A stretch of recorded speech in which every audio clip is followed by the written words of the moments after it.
मैं हूं शैलेंद्र सिंह और आप देख रहे हैं हमारा YouTube चैनल शब्द शैलेंद्र सिंह। आज हम हैं डिम्पल त्रिवेदी जी के साथ, जो एक लेखिका हैं, साथ ही साथ वो एक महिला उद्यमी भी हैं और जीवन के प्रति, समाज के प्रति उनका अपना एक नज़रिया है, जिसको उन्होंने अपनी कविताओं के जरिए, अपनी लेखन के जरिए भी उतारा है। और साथ ही साथ उन्होंने जो अपना बिजनेस शुरू किया, उनका एक बहुत मशहूर साड़ियों का बिजनेस है जो लखनऊ की पहचान है।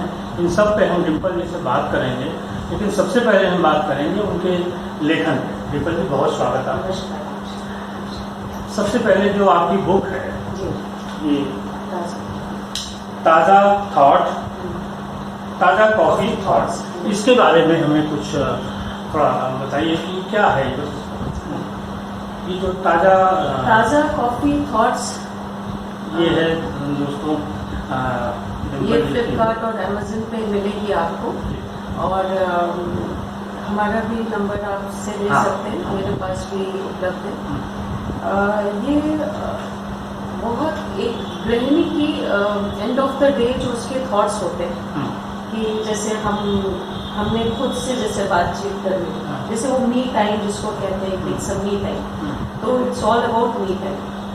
जब आपका खाली समय होता था, हाँ, अपने बारे में सोचते थे, तब ये थॉट आपको आता था। जी, पूरा दिन जैसे बड़ा परिवार है, संयुक्त परिवार है, बहुत सी जिम्मेदारियां थी, मंदिर है हमारे यहाँ और बहुत लोगों का आना जाना, एक संपूर्ण संपन्न परिवार जिसको कहना चाहिए। हाँ।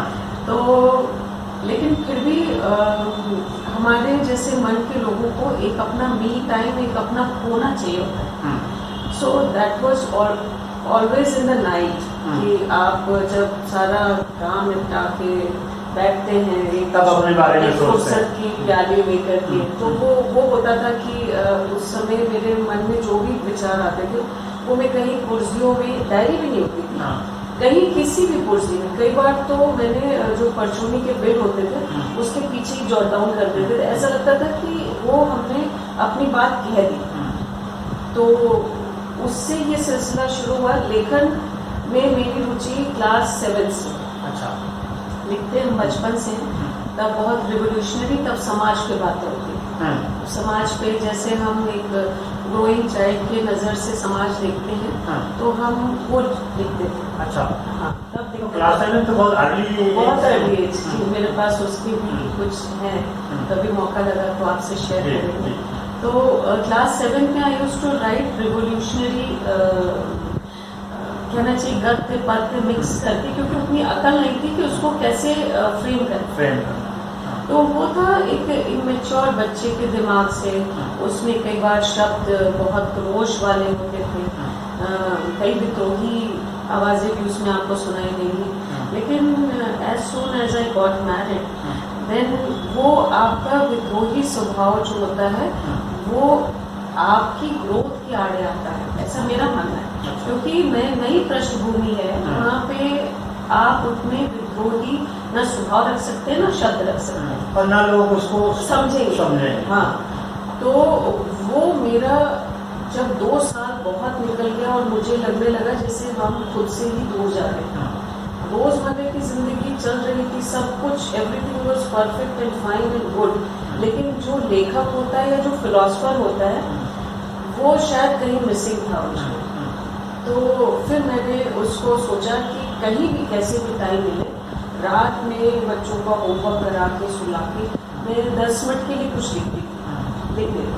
फिर वो लिखते लिखते वो कुर्सियाँ आज भी मेरे पास पड़ी हुई है।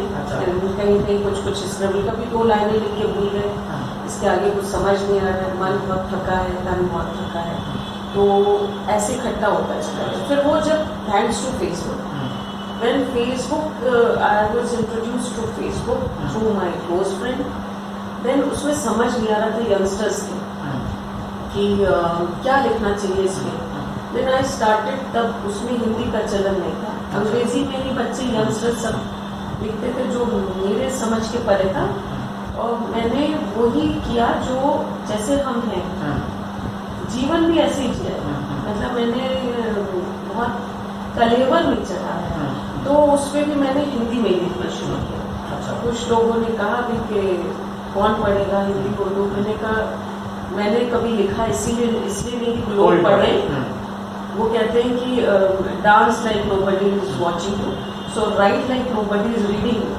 सो मेरा वही उद्देश्य रहा कि आप लिखते जब अपने मन की व्यथा अपने लिए लिखते हैं तो आपको असल में समझाना तो मन को ही है, दुनिया को नहीं समझा सकते। तो जब आपका मन संबल हो जाता है, आपका मन समझदार हो जाता है, तो आप दुनिया की कोई भी मुश्किलें तो चैलेंजेस आप उसको पार कर सकते हैं। This is what I thought. तो हमने उस पर लिखना शुरू किया, लोगों ने अप्रिशिएट करना शुरू किया। धीरे धीरे करके मेरे बहुत करीबी दोस्त हैं जो ऐसे नहीं दिखते जिंदगी में, लेकिन जब मिलते होते हैं वो हमेशा कहते थे कि आप अपनी किताब छपवाइए। मुझे लगता था किताब छपवाने जैसा कुछ है नहीं, लेकिन मुझे फिर उन्होंने कहा कि जो सादा भाषा में आप कहती हैं ये अक्सर हम भी नहीं समझ पाते हैं कि ये इतनी सादा भाषा में चीज़ें समझी जा सकती हैं या कही जा सकती हैं। It's more like one two one interaction. कई बार आपकी बातें हमें अपनी रास्ता दिखा देती हैं, हमारे मन को संबल दे देती हैं। तो वही कुछ कुर्सियाँ पड़ी थी। अच्छा, तो ये किस साल प्रकाशित हुई आपकी? ये 2018 में। 2018 सॉरी 2019। और क्या रिस्पांस रहा लोगों का? अच्छा रहा, मतलब उस पर फ्लिपकार्ट और अमेजन पे भी अच्छे पॉइंट्स मिले। अच्छा। और फिर चूंकि बहुत से काम इसको फॉलो अप नहीं कर पाए, क्योंकि एक तरीके का प्रमोशन और चाहिए होता है, तो उस तरीके का प्रमोशन इसका नहीं कर पाए। लेकिन फिर कई दोस्तों ने, अपने तो शहर में बहुत लोगों ने खरीदा और अप्रिशिएट किया। तो मुझे लगता है अभी आगे कोई और बुक लाने इसका सेकेंड सोच रहे हैं। अच्छा जी, उसमें भी मिक्स वो है, जैसे अभी नारी दिवस निकला है, तो नारी दिवस जो महिलाएं एक आपको बताएं, हमारी माइथोलॉजी से कई महिलाओं के किरदार हैं जो मुझे जब भी हम मुश्किल में फंसे तो मुझे उनकी कहानियाँ, लोक कथाओं ने बहुत इंस्पायर कर। जैसे कोई एक आपका? जी, जैसे अभी सीता ही ले लेते हैं। तो जैसे सीता के किरदार में मुझे सबसे अच्छी बात ये लगी कि जब तक वो पत्नी थी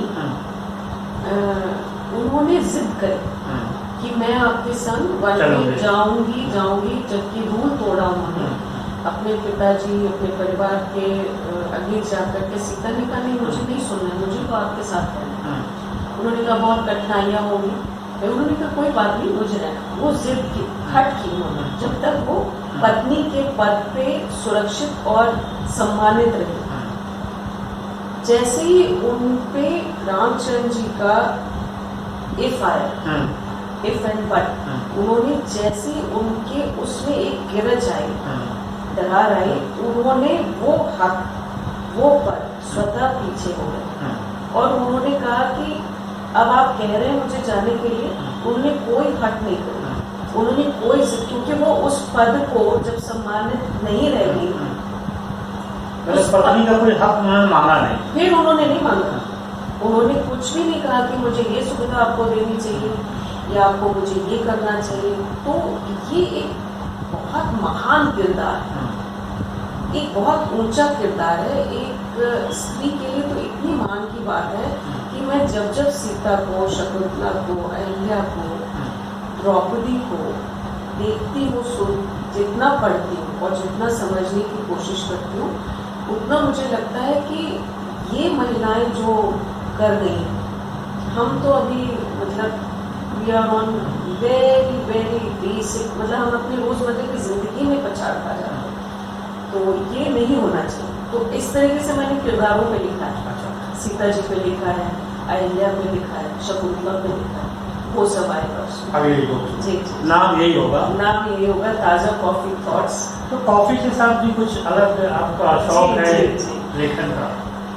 ऐसा था कि चाय भी नहीं पीते थे, किसी तरीके का कोई एडिक्शन था नहीं, बट लेकिन कॉफी का एक कॉफी से शायद एक ऐसा नाता, चाय आप जनरली, मतलब कि मेरा एक फिलोसफिकल नजरिया है कि चाय जैसे वर्क हेल्प, मतलब जब काम में होते हैं आप तो चाय पीते हैं। कॉफी का मेरा बहुत एक ऐसा लगता है लुत्फ के साथ, बड़ी लग्जरी, बड़ा leisure time you have with your coffee. तो कॉफी लग्जरी टाइम। जी जी, तो कॉफी लग्जरी टाइम हो गया और चाय सुबह की दौड़ भाग का टाइम हो गया। ये रहा मेरा जी। अच्छा, ये तो आपकी साहित्यिक यात्रा थी। जी जी। आपका एक उद्यम भी है, एक शॉप भी है जो लखनऊ की प्रतिष्ठित, तो उसके बारे में महिलाओं को बताइए। जी, 25-30 साल करीब संस्कृति सारी शोरूम को हो गए हमारे, और वो अमित त्रिवेदी जी ने शुरू किया था और बहुत मेहनत से, बहुत पहचान है, बहुत मेहनत से। मतलब उस दौरान एक एक साड़ी ट्रेनों से सफ़र करना, बसों से सफ़र करना, जाना और वीवर्स से हैंडमेड साड़ीज लाना और उनको मोटिव देना, मतलब कि उनको डिज़ाइन देना, कॉम्बिनेशंस देना।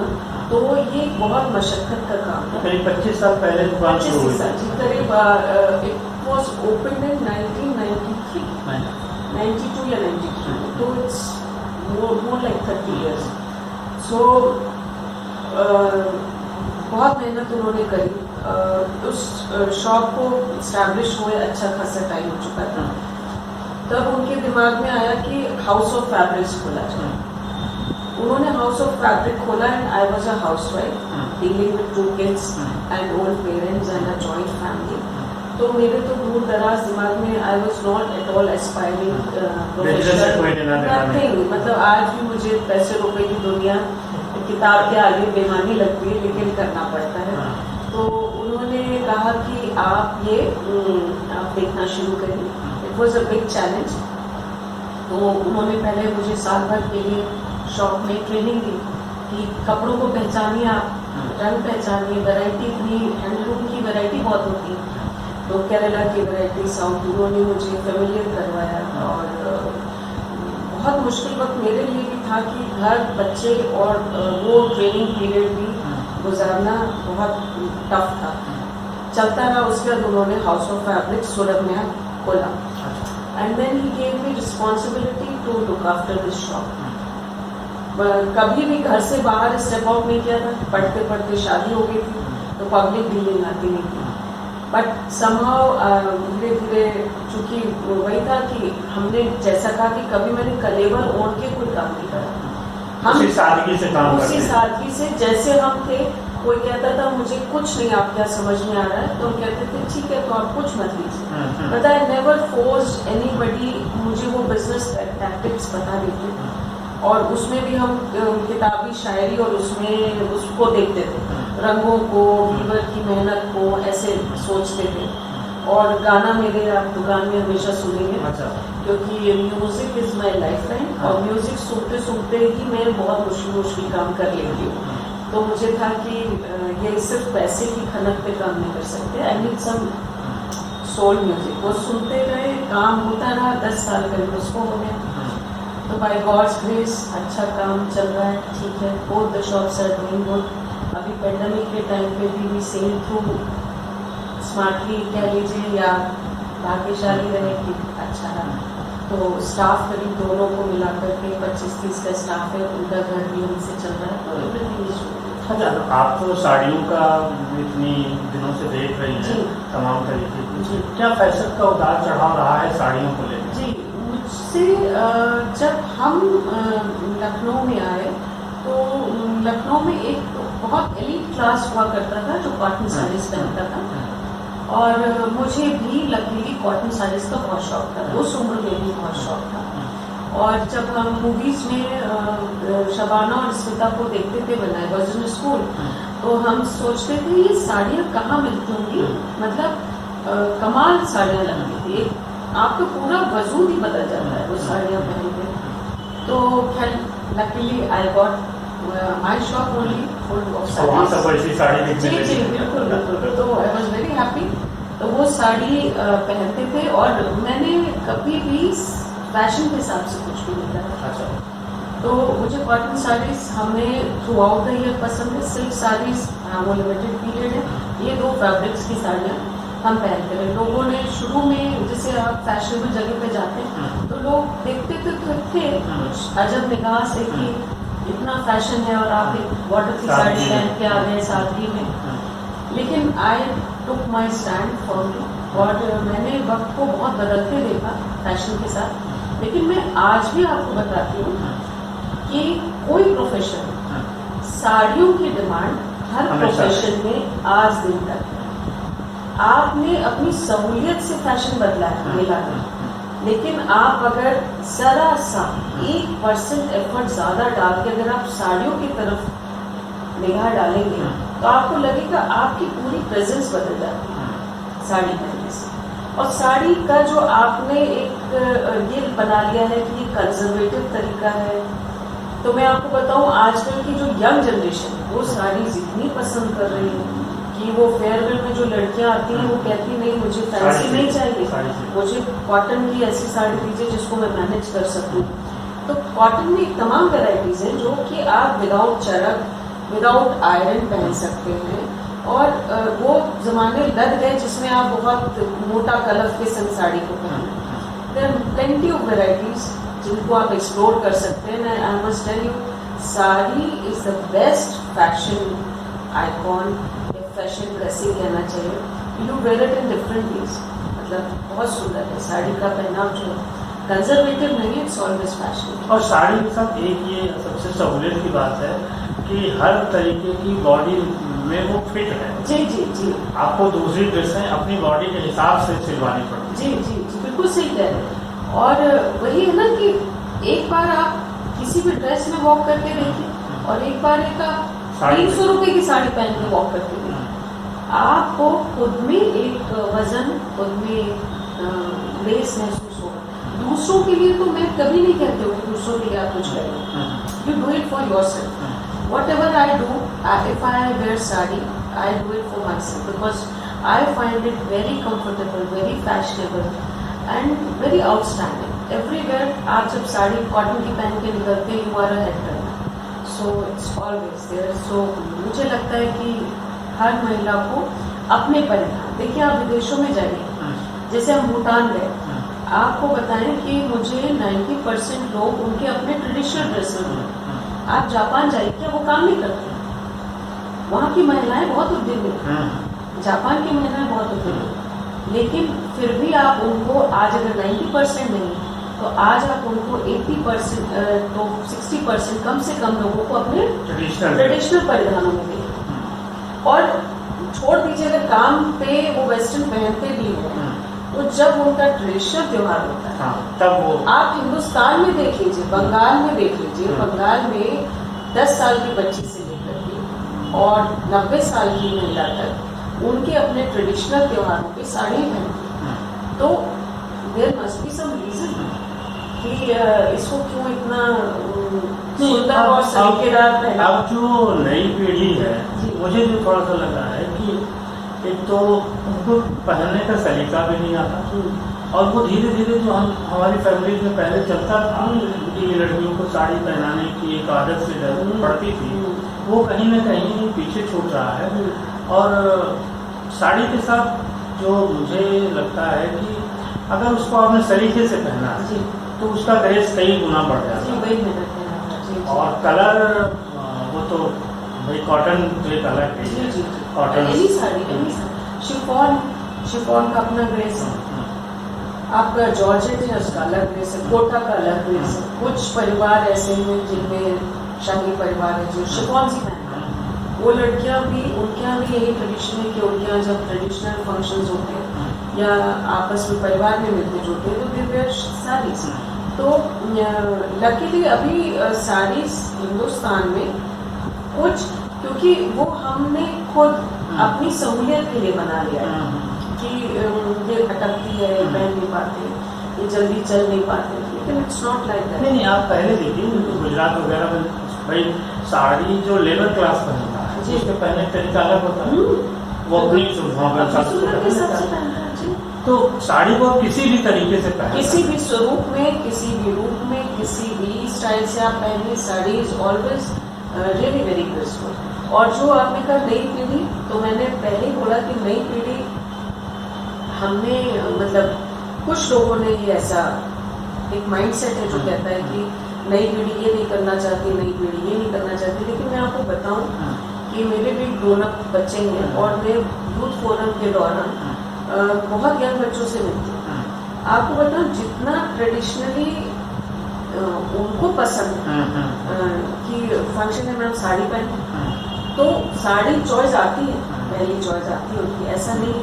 लेकिन एक माइंडसेट बन गया है हमारे समाज में, हम ऐसा सोचते हैं आजकल के बच्चे कुछ करना नहीं चाहते। ऐसा नहीं है, आजकल के बच्चे रिवाइव कर रहे हैं। आप देखिए कुर्ते पजामे का चलन लड़कों में बढ़ गया, आजकल शेरवानी का चलन बढ़ गया, और नई लड़कियों में साड़ियों का, अब वो लहंगे और स्कर्ट से हट के साड़ियाँ पहनना चाहिए, तो इट्स अ गुड चेंज।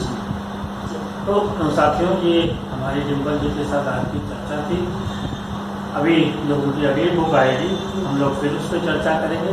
साथ ही साथ साड़ियों का जो फैशन है वो एक्चुअली भारत की सभ्यता के साथ, संस्कृति के साथ और जो महिलाएं हैं उनके साथ जुड़ा हुआ है।